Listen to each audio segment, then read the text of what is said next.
grew up in a very small rural town of 900 people.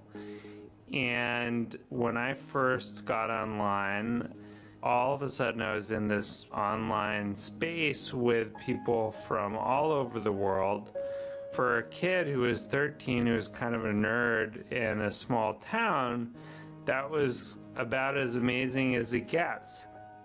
Our second expert witness, Eli Pariser, founder of the news website Upworthy, has made his career out of the internet.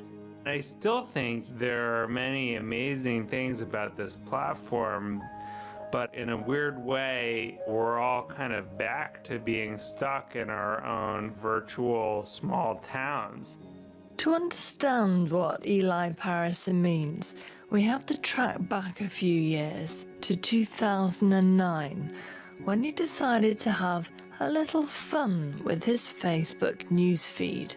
Was a little tired of just seeing the same old stuff from my friends who I already agreed with. So I decided to do a little bit of an experiment.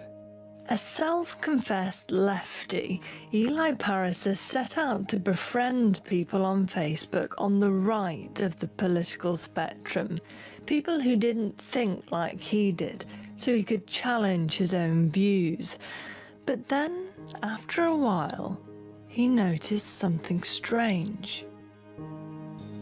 I sat down and loaded my Facebook feed, and I was really looking forward to seeing this feed with my friends from the right posting some things and my friends from the left posting others.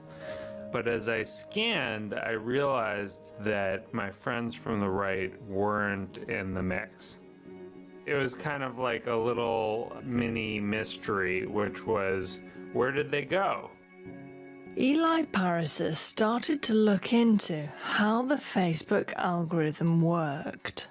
And that was when it all kind of started to click, because I realized that they were being edited out. Because he hadn't been liking and clicking on the right-wing content his new friends were sharing, Facebook's algorithm presumed Eli wasn't interested in seeing their posts. You're not clicking on the right-wing news as much as you are on the left-wing news. And so let's dial up the left-wing news sites for you, Eli. And that happens invisibly. There's nowhere where it tells you that it's doing that or warns you that it's doing that. Eli Pariser's mind began to boggle with the significance of what he'd discovered.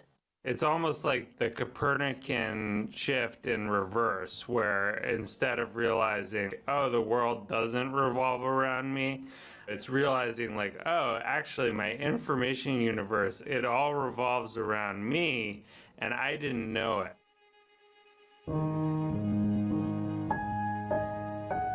In other words, many of us are now unwittingly living in a world shaped largely by our personal beliefs, thanks to the personalized experience Facebook's algorithm tries to give us. Eli Pariser wrote a book and called it A Filter Bubble. He says it's not just Facebook's algorithm that creates the filter bubble. It's Google's, for example, too, with the way it offers us search results based on what we've searched for in the past. He says Facebook's filter bubble is significant because in the United States and many other societies, Facebook is increasingly the top source of news for big chunks of the population. So if they're only seeing news that reinforces their own political viewpoint, it leads us to a place where there's no sense of shared facts. We're all in very different information universes.